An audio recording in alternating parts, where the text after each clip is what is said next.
Thanks very much for staying with us. Time now for African News with me, Georgia Calvin-Smith. Coming up, South Sudan's rebel chief and former vice president calls once again for President Salva Kiir to step down. RIEK MACHAR gives his first TV interview since going into hiding last December. Also, there are protests in Tunisia after two police officers are sentenced to jail for rape in a case that saw the victim initially accused of immoral behaviour. Critics call for a tougher sentence than the 7 years handed down. And South Africa's government hoping to win points with voters with a new housing scheme that gives free homes away. But many struggling to make ends meet say it doesn't go far enough. First up, aid chiefs have warned of a deepening food crisis in South Sudan, where over 250,000 people have left the country after months of conflict. The army's been battling rebels backing former Vice President RIEK MACHAR, and talks are in tatters. MACHAR has given France 24 his first television interview since going into hiding last December. Well, before hearing from him, we're taking a look back now at the violence that has given rise to the spectre of civil war in South Sudan. Chanting their defiance, RIEK MACHAR's men get prepared to clash once again with government forces. Their leader says he wants to retake the town of MACHAR. A ceasefire was signed in January, but it didn't hold for long. Since then, peace talks have been held sporadically. The fighting began in December. The government accused RIEK MACHAR, the man who was sacked as vice president in July, of trying to overthrow the head of state, Salva Kiir. The fighting spread across the country and has left thousands dead. Today, more than 800,000 people are displaced inside the country, while some 250,000 have fled to neighboring nations. The clashes pit Kiir's ethnic group, the Dinka, against MACHAR's community, the Nuer. The two groups have already fought each other in the past for domination and resources, long before South Sudan's independence in 2011. Well, RIEK MACHAR is still in hiding somewhere in Upper Nile State. He told our journalists William Davison and J.C. Fortin that his rebels are ready to attack the Paloch oil fields and warns that if forces from regional group IGAD move in to protect oil installations, his fighters will also move in. They have no right to deploy in our oil fields. Okay? I understand they want to deploy there. These are our oil fields. We fought the war of liberation. Museveni was not fighting it for us. It's we who did the fighting. And we created the state. None of these people had the forces with us. So these installations are our installations. We know they're important more than they themselves. But if they want to colonize us, we'll fight them. Can these peace talks achieve anything meaningful without the president stepping down? I think the president has lost a lot of credibility. In Juba, what happened was unwarranted, killing his own population and dividing them into tribes and targeting one particular tribe. He has lost face among the South Sudanese population. So I think he should be honest to himself and see that getting a solution would mean him stepping down, a peaceful solution. William Davison is the journalist you heard there speaking to MACHAR. He tells us that from speaking to the rebel leader, he has a sense that MACHAR supporters are still very much in battle mode. In Nasir town in Upper Nile State, one of the areas where the conflict has been centred, the ethnic Nuer militia known as the White Army is clearly mobilising for further warfare. They plan to head towards the capital, Malakal, and then onto the oil fields at Paloch. Those fighters, they say they want revenge for the killing of Nuer people by Salva Kiir's government. They say he has to go.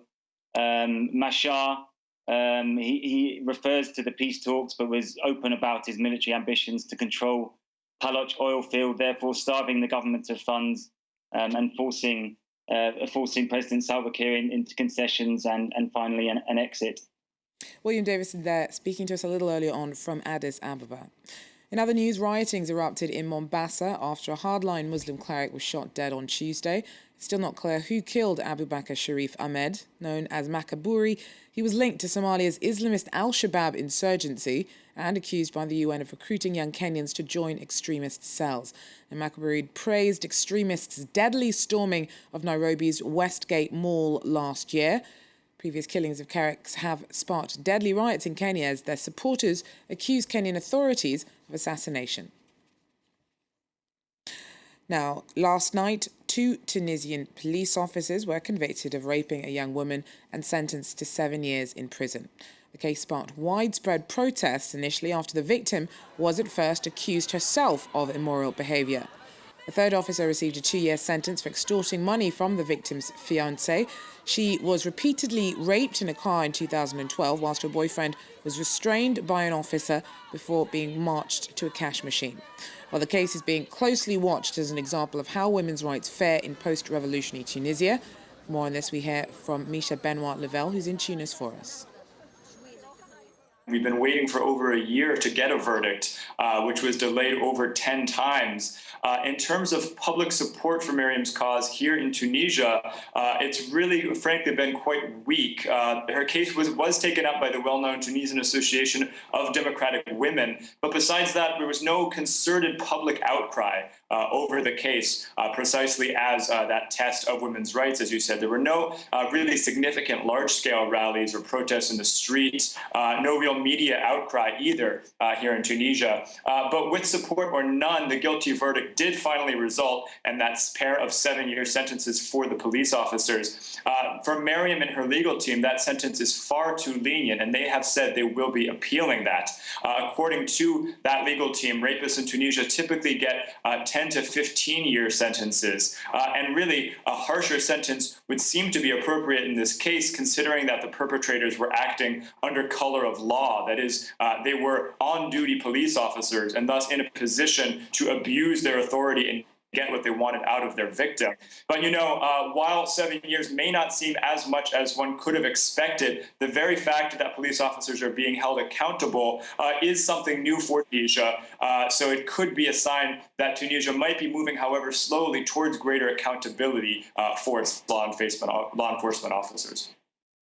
The EU's finally launched its delayed military mission to Central African Republic.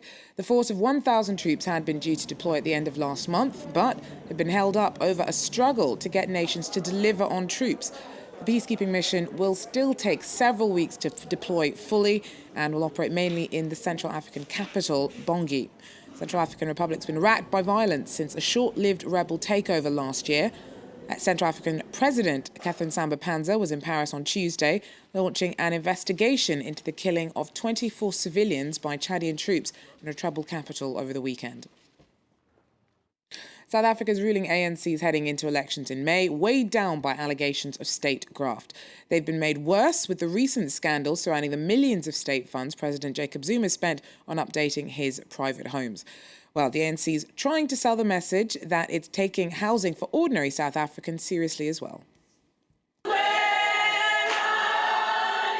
South Africa's government is keen to win points with voters. 1,200 new homes have been built on an estate outside Cape Town and given to locals for free. The ANC says it's proof that it's tackling a chronic shortage of housing. For this 20 years that we have been in this government, we have by far built unprecedented amount of houses that you've ever seen in any other country. 3 million government-funded homes have been built in 20 years, but it's still far from enough. This grandmother says that although she has been given a house, she has to share it with 9 members of her family, 4 adults and 6 children crammed into 2 rooms. Her daughter has been waiting for a home for 11 years. I don't have a hope. I'm sad. I'm waiting too long, but I didn't get my house. All the units here have already gone, but hopefuls continue to apply. Demand is huge and it's growing along with the population that's expanding by 30% every year. Garreth moved here from the countryside. he has no job or home. There's a lot of people on the waiting list waiting for their houses. And here we got the minister coming saying like they're closing the project. I mean, it's hilarious, you know. Frustration has sparked protests.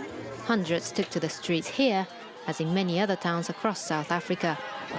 Lack of houses, clean water and electricity is endemic in poor urban areas. It will go on, you understand, if there's actually no progress. Government should look into the bigger picture, like how to solve these problems. Instead of giving people houses, try to employ them. The government would need to speed up construction to meet the demand. At the current pace, it would take another 50 years to house all those in need. That's it from us for today. I'll be back though with more tomorrow. Join us then if you can. Take care.